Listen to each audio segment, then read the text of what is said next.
Hello and welcome to Glasgow Rangers Nation with me, your host Owen, the channel that brings you your team every single day. Guys, it's over. It's finally over. Yes. Real football is back on Saturday. No more international boredom, no more international pointlessness as the international break ended with England beating Scotland 3-1 at Hampden Park, and the Scottish fans again covering themselves in absolute shame with the booing of our nation's national anthem and the singing of Lizzie's in a box. Absolutely disgusting behaviour from UEFA for that behaviour. It is disgusting and out of order. Anyway, let's talk about all things Rangers as we build up towards St Johnstone game on Saturday, which I don't think will be as easy as some people think it's going to be. St Johnstone are a well-drilled team. They went to Parkhead, got that 0-0 draw, and then we bang up for the visit of Rangers. And they're certainly going to feel that given the fact that Rangers are coming off the back of two very disappointing results, with a manager firmly under pressure, a team firmly underperforming, and a team lacking a formation, lacking a style, lacking a vision. I think they will have a fairly good opportunity to get something out of the game on Saturday. So before we obviously look, we'll look at that game in a little bit more detail as the week goes on. But today, Rangers revealed their Euro squad for the UEFA Europa League, which is obviously fast approaching. Rangers will face Real Betis at Ibrox in their first Europa League game, a game that certainly will not be easy. Betis currently sits seventh in La Liga with 2 victories, a draw and a defeat from their opening 4 games, having scored 5 and conceded 5. They are coached by a very experienced coach in Manuel Pellegrini, who coached Manchester City in England, but also was coach of the Chilean national team at one point. He's a very talented and tactically aware coach who will certainly have his Betis team set up to face Rangers. Now, the squad was announced today. Michael Beale making his choices for the upcoming game and looking at the forthcoming campaign, and 22 players named.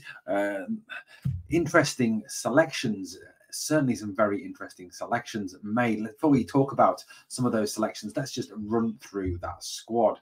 So here is the Rangers Europa League squad. So Butland, McCrory and Wright are the 3 goalkeepers. I don't think there's any surprise there. John McLaughlin obviously misses out again.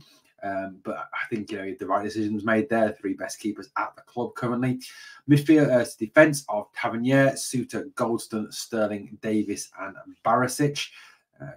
So in terms of defensive players, we've got 6 there, so a little bit understaffed there. I think you could probably do with 2 for every position.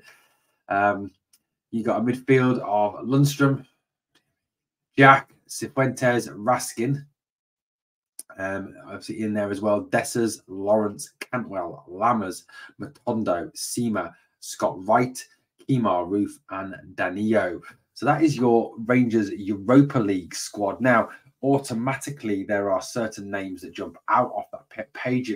Before we talk about the names that are omitted and what that might mean for the future of said people, we'll just quickly touch on a few of the names that jump out off the page. Obviously, Borna Barisic, who has come in for a lot of criticism, including from myself, for his miracle recovery in time of playing for Croatia, is back in the Euro squad, and I think will probably start on Sunday. And I think going forward seems to be the left back of choice for this season. It does seem, a likelihood, I think, as well, that Rangers may well move to offer Borna a new deal. Holding midfield players present there in Lundstrom and Jack. In terms of the rest of the midfield, you've got Cifuentes, Raskin, you've got Cantwell can play there, Lawrence can play in midfield as well. So there is a number of options there. Forward players wise, there is an awful lot of forward players, isn't there? In Cyril Dessers, again, Lawrence and Cantwell can play in that forward 3. Lammers, Matondo, Seema, Wright, Roof, and Danilo. Great to see Kemar Roof in the European squad after he was not in the Champions League squad. But obviously the big name that has been omitted from that squad is the name of Ridvan Yilmaz. Now, at this moment in time, it's not known whether Ridvan is missing because he is again injured or is not in the squad for form reasons, or Michael Beale doesn't feel that Ridvan is up to the task. But this certainly raises huge questions over the future of Ridvan Yilmaz at Rangers. If Ridvan is fit, which he did play in the second in part of the Old Firm game, didn't he? He came on in the second half, and it does seem highly suspicious that he is again missing. Like I said, it could be that he's injured. He has got a very sort of weak threshold when it comes to injury. He seems to get injured at this moment in time more than Kemar Roof. But Yilmaz has certainly struggled since he came to Ibrox. In terms of appearances, he's missed a large number of games for us. He's seemed to be injured an awful lot, and has been sort of picked even behind Borna Barisic at times. It does seem that Ridvan Yilmaz is not a player who is particularly fancied by the manager or by the previous manager as well, in Giovanni van Bronckhorst, who allegedly signed Yilmaz. And although I don't think that Yilmaz was Giovanni's player, he is a player who came to us from Besiktas with an awfully good pedigree. He was very highly thought of out there in terms of in terms of his talent and his ability at left back.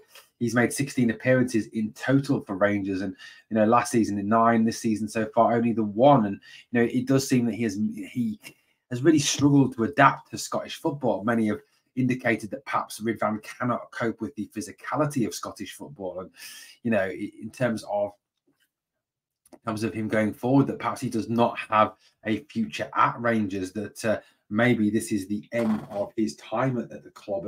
And I think was it.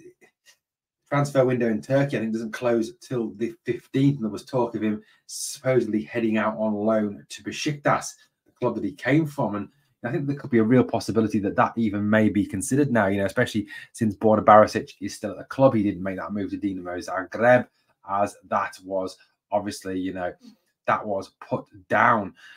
Some media outlets are even suggesting that he could leave in the next 72 hours after being left out of the Europa League squad.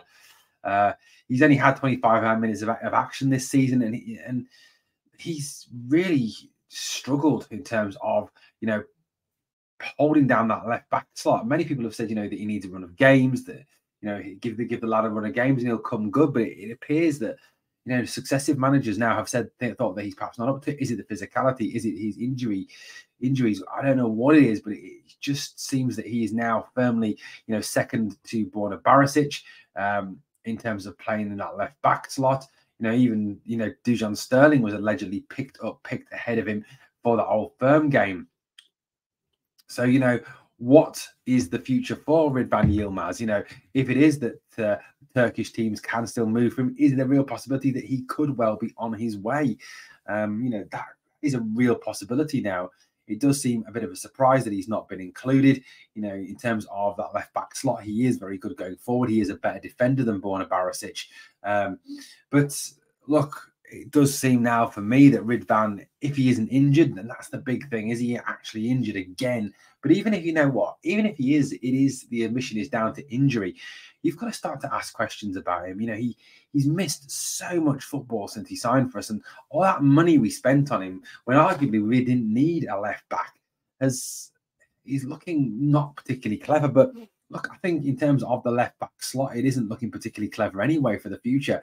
Barisic has just 1 year left on his deal, and I think in terms of his relationship with Rangers fans, that has been irrevocably damaged by this injury debacle that he's gone through. So the left back is definitely a problem position, and I would hope that Rangers could move to address that in January once the transfer window reopens. But it does seem that Ridvan Yilmaz could well be on his way out of Ibrox, and that his days are certainly numbered. And he hasn't settled into Scottish football. His physicality, his height has gone against him. Maybe it was just a bad signing by Ross Wilson, and we've just got to kind of move on for it and try and get some money back for him.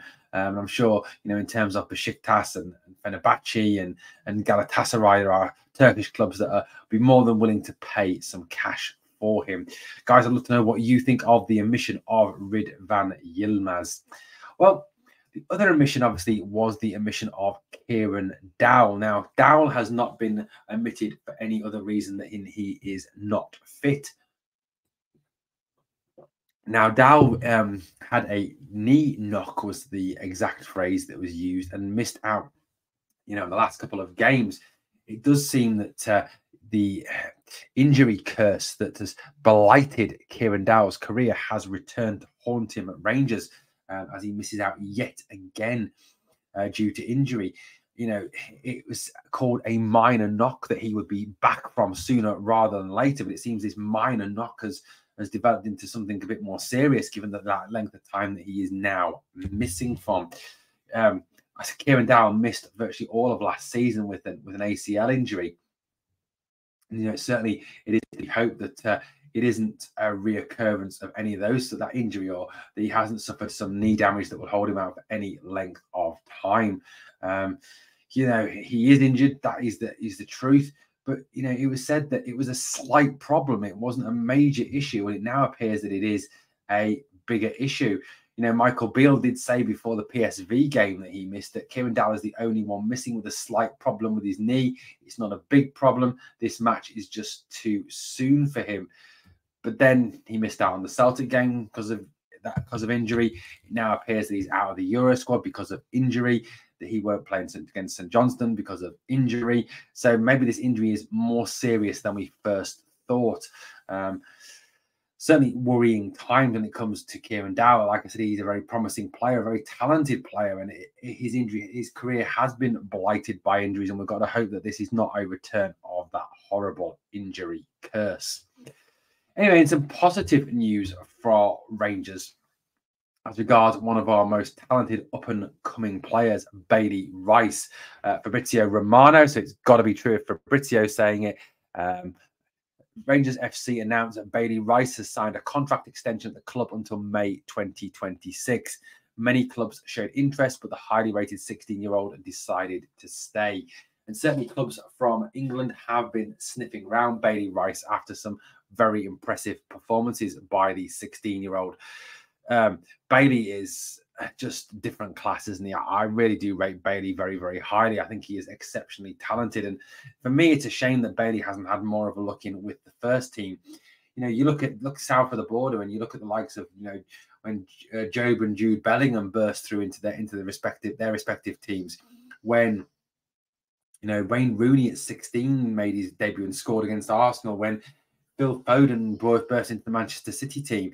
It seems a real shame that some of these younger players are not getting a look in for Rangers. What is the reason they're unable to continue that pathway from youth team to first team? And why are they not making that progression?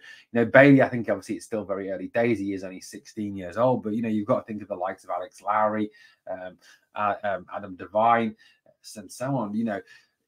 I personally would like to see more Rangers youth products getting an opportunity to play. Bailey Rice, I'd love to see him get more of an opportunity on the bench and coming off the bench and be blooded off the bench to get more experience of first team football. I don't think he'd let us down. He certainly hasn't when he played so far. He's a very, very talented youngster. He is a high quality player. Bailey Rice was taken from Motherwell to Rangers and has been brilliant. He's come over. He played against Livingston last season, played for all the underage groups in Scotland. Why is he not getting the opportunity to at least get on the bench and get game time for us? Is he any worse a player than John Lundstrom or than Ryan Jack currently is? I'd hazard to say no, he's not. I'd hazard to say that, that probably Bailey Rice would do a better job than John Lundstrom. So for me, I'd love to see him get an opportunity. Why is he not getting an opportunity? I know he's only 16, but look, if you're good enough, you're old enough, and age should not matter when it comes to talent. I would love to see Bailey getting an opportunity. Well, guys, thank you for watching Glasgow Rangers Nation. If you've enjoyed the content, please hit that sub, ring that notification bell so you never miss out on any of the daily news, any of the podcasts, any of the live streams, and any of the great content on the channel. As always, two things I need you to do for me. Number one, smash the like. And number two, remember, we are...